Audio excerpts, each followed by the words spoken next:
And welcome. It's Ari Rosenbaum here with that 4K virtual bunch. Special guest. I think he's a special guest. I think one of the most special guests to me because I know him for like the longest time. Scott Tanker. Before we get to Scott, I got a show for my events. We will be live in September. St. Louis, Minneapolis, Houston. As every day gets closer and closer, it's going to happen. September 10th in St. Louis, September 24th in Minneapolis, September 29th in Houston, Texas, or as I always call it, Planet Houston. Go to that 4ksite.com for further information on how you could sign up, be at these stadiums, go to a game. Just bought my first Mets tickets for the season, going May 29th. So we got that. And the next virtual bunch will be in 2 weeks. I just booked him and I forgot his name, but he is a MEP/PEP leader at Retirement Advantage. So we'll talk to him in a couple weeks, and that just went up. And I posted the link. But Scott, how are you? I'm doing great, Ari. How are you? Good to talk to you. Good. Same here. As everybody knows, usually I wear different jerseys. You know, if somebody's from Chicago, I'll wear a Cubs jersey. But everybody knows when it comes to my jerseys, I have two rules: nothing from Philadelphia and nothing from the Islanders. So I'm wearing Reggie Jackson today from the A's. Well, I was born in Atlantic City. Don't you have Atlantic City minor league shirt or something? The Atlantic City's no, they don't. Seagulls. There was the Atlantic City Surf that they don't. Yeah, there you go. Anymore. They were part of the Atlantic League. They were. They went out of business, as most things in Atlantic City. Yeah. And now everybody, the one advisor from Atlantic City is now going to be mad at me. There you go. I never had an advisor from Atlantic City. But anyway, one of the interesting things with you is that I find, my father was an electrician, and I think the last thing he ever wanted me to become was an electrician. Not that it's a bad job, and quite honestly, based on what Harvey Berman paid me when I started as an ERISA attorney, being being an electrician was pretty good.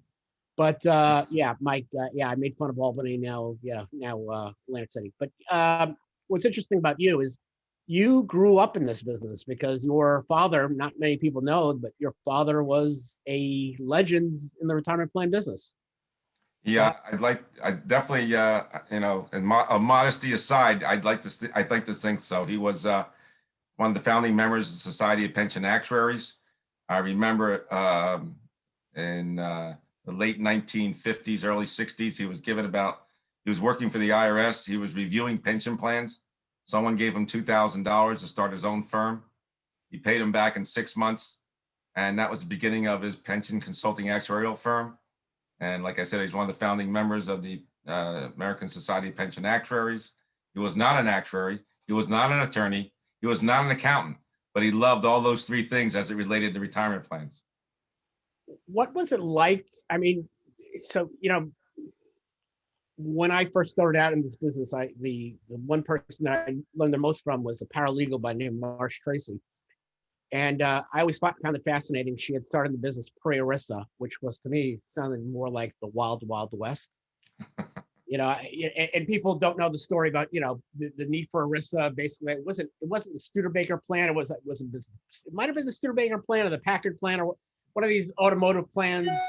The people it just completely went out of business, and people lost their pensions, and then there was a need for ERISA. But what was it like for him to, again, it was something quite different, 20 some odd investing schedules and all that.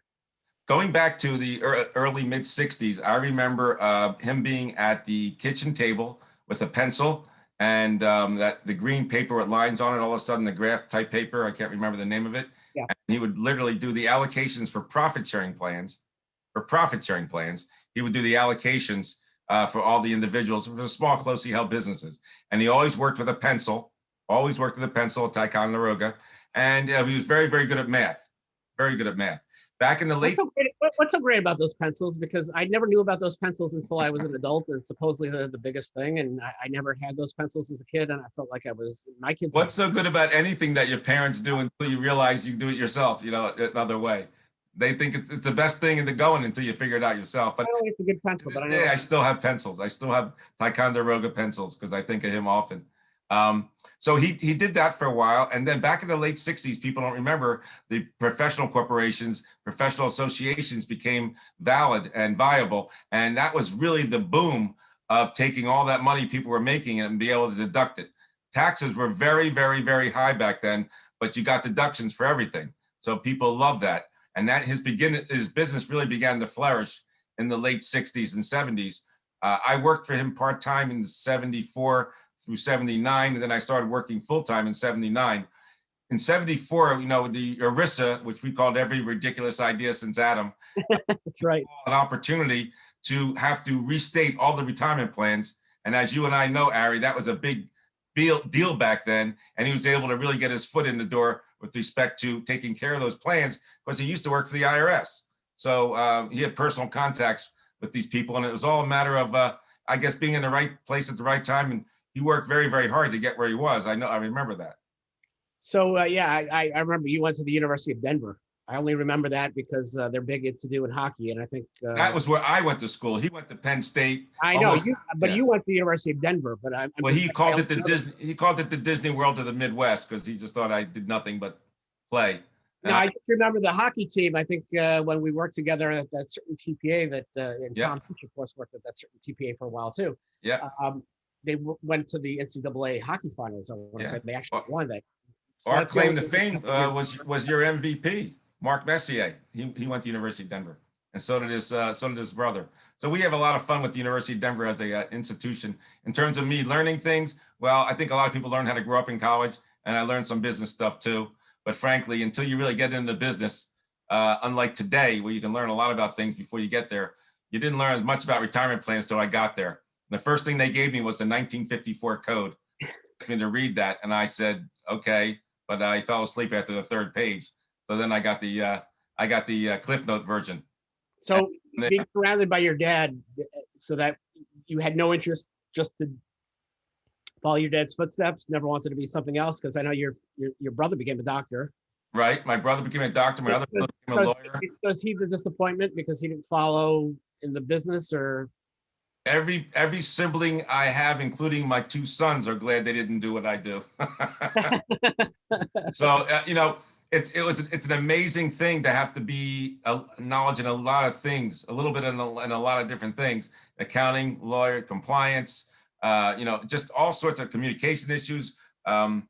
You know what's going on nowadays. Every 5 years, you have to redo your documents. It's become a excuse me. It's become a real full-time job, a real full-time job. All 4 seasons, beginning in the 70s and 80s, it was really just 2 or 3 seasons job. But now, how did you know, going back 81 really, or 82 was the 401k plans. How did that change his business? Well, you know, the entire business. Well, you had Tefra Defra RIA, you know, back in 81, 83, 86, you know, all that stuff going on, which 401ks became very, very popular. I was fortunate enough to work with a gentleman named Ted Benna, who often people say was the grandfather of 401k plans. He was an amazing man, had an amazing vision, and he's been interviewed many times since then. And he's frankly a little disappointed in some of the things that have happened in the 401k world as it relates to the investment side of things. Well, Ted, I think, you know, when he developed the 401k plan, he thought it was going to be a supplement. He didn't think that was going to. Right, and so did Paul Tanker. Paul Tanker said from the beginning, this will not replace defined benefit pension plans, and he was right. He also said, I wish we would invest this 10% of the Social Security money in real estate, which we never did. We just let it sit there until people started to pick it. My dad had some real nice visions, but he came from a very small family. He was kind of modest in a lot of ways. But by the same token, he was very successful in what he tried to do. And sometimes he said, I have to pinch myself because I can't believe it. But he was very loyal to the industry. And we, at one point, when he sold, we had 55 employees. We had 3 full-time ERISA attorneys on staff in the late 80s. We had the first Wang computer system in Philadelphia, which was, people don't remember that, but it was a Wang computer system. The disc, two women had to hold the disc and one guy could do it himself. It was amazing. The times are exciting. They were so exciting compared to what goes on now. And I don't mean to sound sour, but I remember talking to people my age then, and they didn't see the excitement we saw. But 401ks were the most exciting thing that happened in my world, and probably your world too, in our history, in my lifetime. So when did he retire? Well, he built this company up, and in 1989 he decided that he would wanted to sell his company. We had a couple of partners in the firm, me and a couple other guys, but we didn't have enough money to pay for him, and he said he wasn't going to sign a note for us to pay him. Right. So he found a company named Noble Lowndes, which was a company out of England that actually found him. And after everything said and done, he sold to them in 1990, was a consultant for a couple of years. And then Noble Lowndes sold to another company named Cedric James, became Cedric Noble Lowndes. And from there, it sort of began to blow apart. I worked for them for a few years. And then ultimately I went out on my own in 1993. Which eventually leads you to me, but which we'll talk about in a minute. Okay. That eventually leads you to me. But the funny thing, I met your father a couple of times when he visited us over there at that place at 462 7th Avenue, which I'm not going to name names because I'll get into trouble.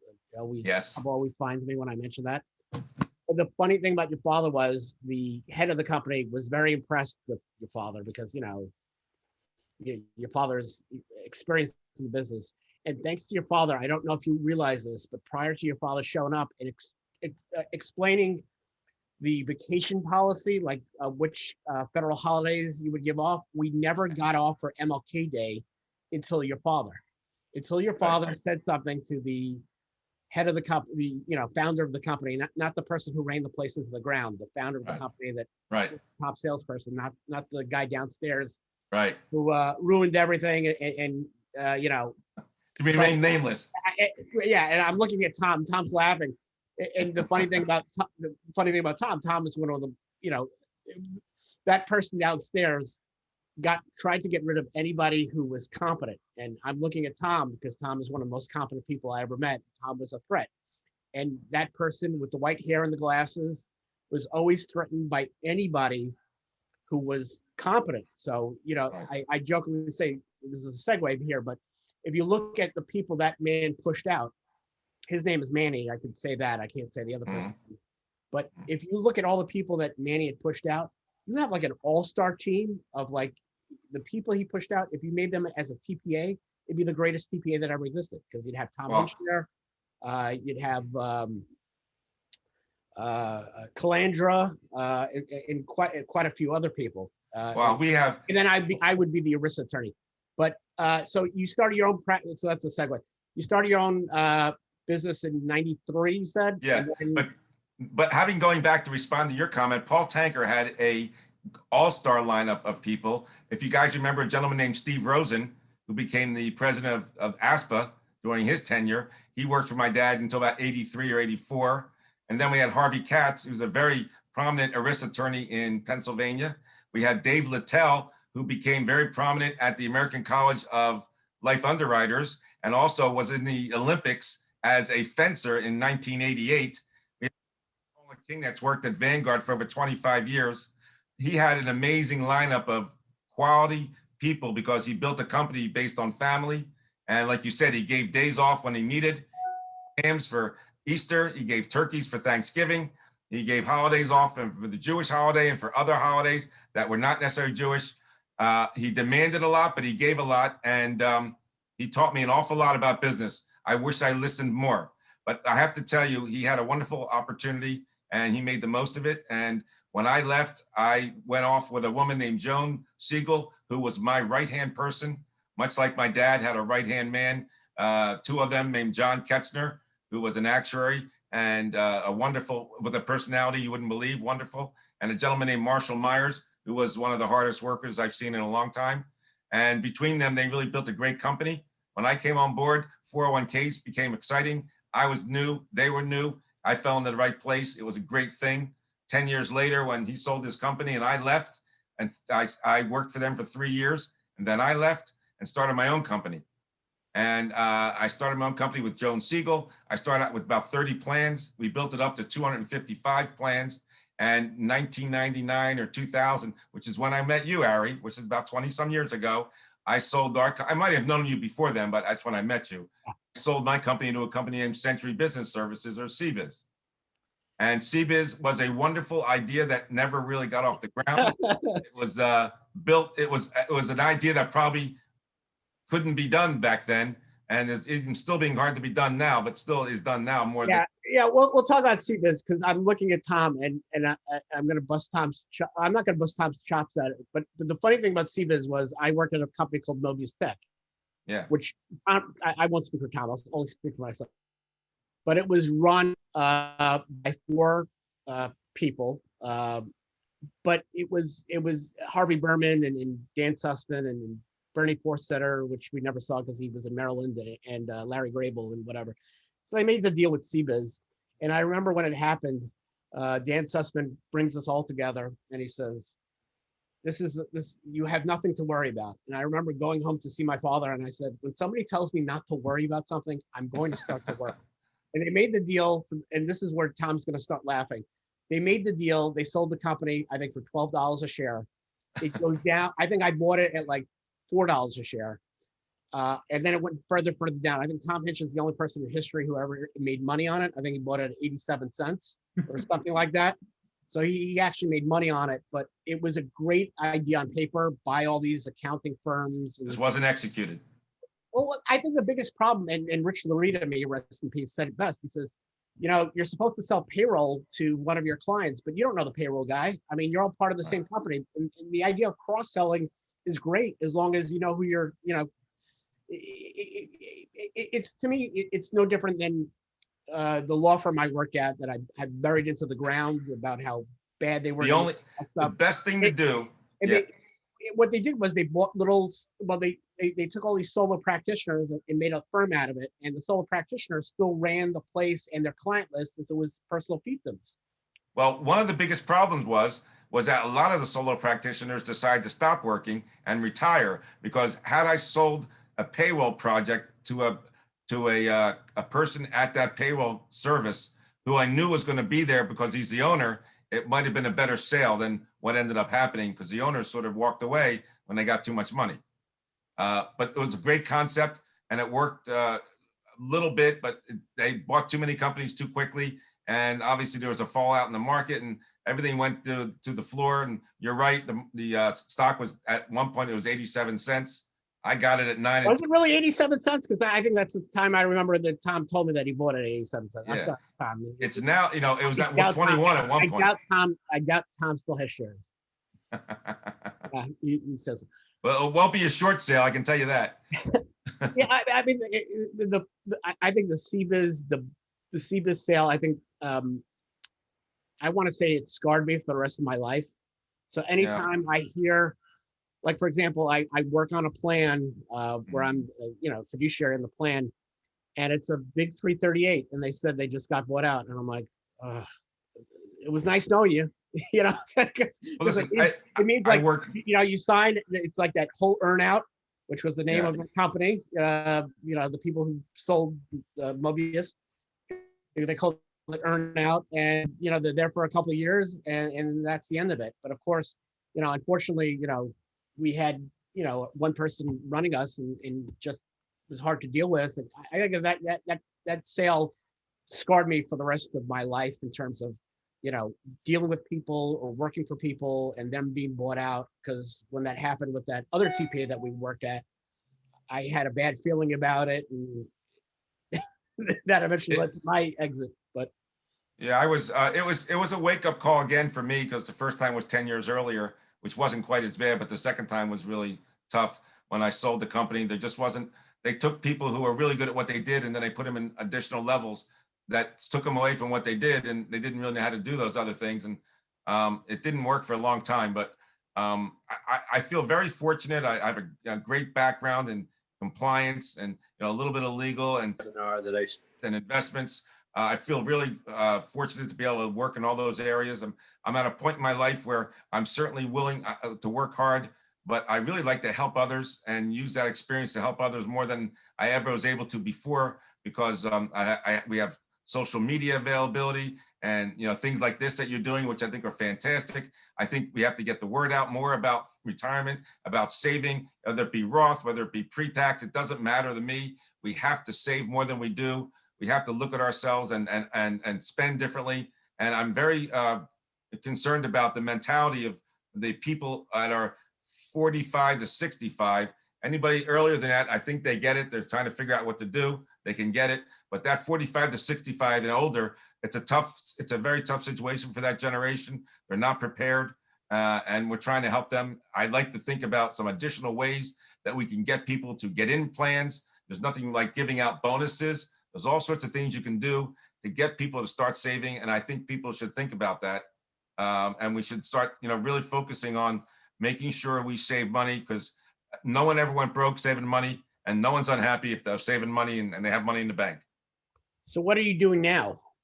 Well, as you know, I worked through this, and I've been working on my clients since 2005 as my own retirement plan company. And then I picked up some other work. And since then, I was named and elected to, if you will, named National Director of Retirement Plan Services for a small brokerage house named Peak Brokerage Services. And my job is to meet with the advisors there. There's someone about 100 or so. And we meet the ones who are interested in 401k and retirement plans.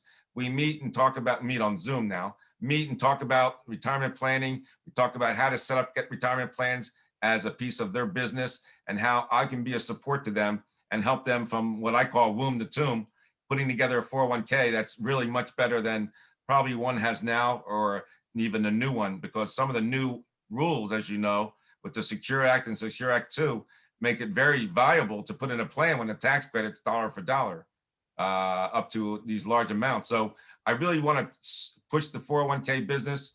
I think taxes are going to go up, which is going to make deductions even more important. So although we were in a 5-year period where maybe you should have paid your taxes instead of deferring money, but for a lot of people, you still deferred money, and there's nothing wrong with that. But going forward, I can't imagine taxes won't go up. Something won't go up that will require higher taxes, and therefore deductions will be much more important to us.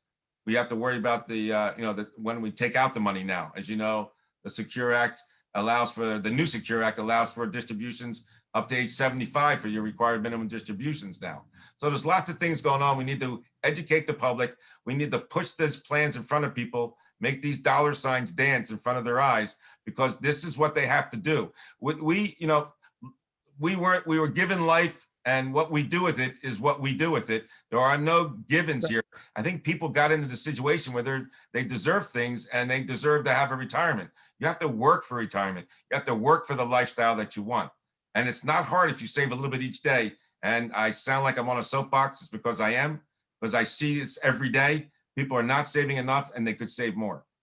So looking back now, what is like over now, if you count your time working for your dad part-time, almost 40 some odd years, what do you see as the positive impact, positive changes in the business since then? And what are some of the negative things? Because, there's certain things that, we're probably better off then. I want to talk about the positive things first, because there's many more positive things that I think that are negative. The positive things that I have clients, employees, I have clients I've had for over 30 years, and they have hundreds of thousands of dollars in their account balances. And they still don't know anything about a stock and a bond. They don't know a thing about any of that. They just save money, and they counted on their advisor. And I'm not giving myself a kudo, but they counted on someone to help them make sure they invested securely, wisely, and nothing out of the ordinary, if you know what I mean. Nothing out of the ordinary. And that's a wonderful thing to see, and see these people with that kind of dollars after helping them for so long. I must admit, I'm very fortunate. Most of my clients I've had for over 20 years, which is pretty unusual in this business. No, it absolutely is. That's very satisfying to me. Very satisfying, over and above the revenue and what I make. That's ridiculously small compared to the satisfaction that a lot of these employees now will have a way to retire. It's just a cool thing. It worked over 30 years. How many times can people do something for 30 years and still be around to deal with it, talk about it, see the same people, see the result, and be happy with it? It's a great thing. So I'm really, really happy about that, and getting more people to save over the course of my last 15 years, especially, where I kept saying 1% more, 1% more, 1% more each year. has really kicked in for my employees, my clients' employees. So now they're putting away 10, 11, 12%, and they're really getting there. What's the sad part? People just don't get it yet. The people from 45 to 65 had a chance to do this, and they're in a rut they're in a rut to an extent that they're having a hard time saving at all for any kind of retirement. And that's kind of sad because they have opportunities, but they're still not saving enough. It's sad to see people that are going to have $50,000, $60,000 at the most when they retire. That's with Social Security of maybe $1,500 a month. It's going to be tough to see that. We're going to have a lot of that. We have. It's absolutely true. I mean, We have 10,000 people retiring at 65 every day, Harry. So that's the sad part. The other sad part, and I really mean this, is that this is where it comes back to Ted Benna. And I hope this doesn't come out the wrong way, but Wall Street has done better for 401k plans than the people who are in 401k plans. That's true. That is very disturbing that we didn't spend more time as a country, as a government, as a two-party coexisting government to recognize that this is more important that these people have the money than for the Wall Street to have the money. And if you look at any of the societies that are comfortable, even though their Wall Street had the money, they had enough of it where they didn't have to have stress. And there's way too much stress in today's world because we don't get enough for our money when it comes to retirement plans. I think some of the dollars that are charged for fees are way higher than necessary. And I don't think a lot of people would argue with that. What do you think about HSAs? Because I think they're wonderful because if you don't use it, you don't lose it. I think that's wonderful. I think banks are a great source to do that, but they charge a little bit of money for that. And I just think it's a computer. It's just another way for them to pick on them that charge money because of the administration of it. And I think you have to make sure that the process is well built. And I think HSAs are a great opportunity to save some more money. This is my last question. Excuse me. Yeah. What's funny is I knew you for about 15 years before I knew that you were related to a friend of mine. So it was the amazing story. Yeah, if people don't know the story, I live in Oceanside, and there's a person by the name of Doug Goodstein who lives in Rockville Center. And I knew Doug because anybody who's a Howard Stern fan knows who Doug Goodstein was. Well, he still is a person, but he used to work at the Howard Stern show. Right. And I remember the first time I ever saw Doug Goodstein, his daughter and my daughter went to the same camp.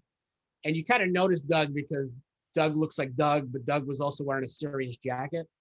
But Doug, if people know the story, Doug Goodstein, after Hurricane Sandy, I'm sitting in a room in my den, which during Hurricane Sandy had about 6 feet of water. So where I'm sitting now, I would be drowning. But Doug Goodstein took us in, my whole family, for about 2 weeks after the hurricane, when we lost power, and had all that water out of the house. And it was just so funny that how did we I mean, you're always related to it, but how did we find out? It was, I don't know how that came about, but it was just one of those funniest things. Like, I'm trying to remember how we connected it. It was amazing. It was an amazing story how we connected it years later. It took years for that to come out. And it's just a great story. That's the kind of guy Doug is. I'd like to say it's his brother, not so much, but that's another story. Well, I think they're both okay. Everybody has their thoughts. But I have to tell you, this has been a wonderful half hour of speaking about my dad and how much he was such a great businessman and philanthropist and an actuary in terms of what he set up and what he built in Philadelphia. He was very, very proud of what he did, and which is the way it should be in today's world. And I hope that what people learn the most is that if you can find a boss that thinks like Paul Tanker and treats you like him, I think you can have a nice working career. We have people who worked for my dad more than 30 years ago they left his firm. The girls still get together as friends. They're lifelong friends because of my dad's office. Yeah, we CBiz people don't get together. Sorry, I hope other people enjoy it. What? We CBiz people don't get together. Well, we laugh about it, but we don't get together. But I want to thank you. Yeah, I'm going to conclude it with the CBiz. My favorite CBiz story is Tom's going to start laughing, but I think 7 months before before they said that they were going to sell the plants to Bisons, whatever. Or is it? Anyway, they fired a whole bunch of people on Valentine's Day, and the next day they brought out pizza. They brought in pizza for the people that survived, and that there were people who refused to eat the pizza. And I said to myself, the first part of the story was funny. I called it the Valentine's Day Massacre. The first part of the story is I heard 7 or 8 people getting fired. None of the people that I had on the list got fired because I dealing as someone who claims that they're rational, I thought, they get rid of like the most ineffective employees. And of course they didn't. And then it was funny was the next day we had pizza, and Eric was one of the administrators. He refused to eat the pizza. He was that one person I'm going to make fun of. And he wasn't the only one. And I said, what do you mean you're not going to eat the pizza? It wasn't baked with these people's blood, And I remember I remember talking to Harvey afterwards, Harvey Berman, who was our boss and one of the people running CBiz. I said, Harvey, whose stupid idea was it to buy the pizza the day after everybody got terminated? And he says, it was my idea. And I left it at that. Pizza solves everybody's problems, eh? Free pizza goes a long way. That's what free food goes a long way. And you know what? I'm sad 7 people lost their jobs, but that had nothing to do with the free pizza the next day, at least in my mind. So right. It had nothing to do with B, but back then there were a lot of mistakes were made. And I guess there still will be. But you and I are on the other side of that now. So we have the benefit of experience. And that's really the whole point of this conversation is building something, staying with it, staying loyal to your thoughts. And at the end of the day, you have a legacy of something good behind you. And that's what Paul Tanker did. And I only hope I can do something like that. And I know that you will. He was, as they say in French, he was a mensch. And he really, set a tone and a standard that even a former boss of ours who treated his employees really poorly did, heard from Paul and said, you know what, I think maybe we should close on MLK Day. Yeah. So after that, every single time the market was closed, we got a day off, which was amazing. So I have to thank your father for that. So. He's, I'm sure he's smiling.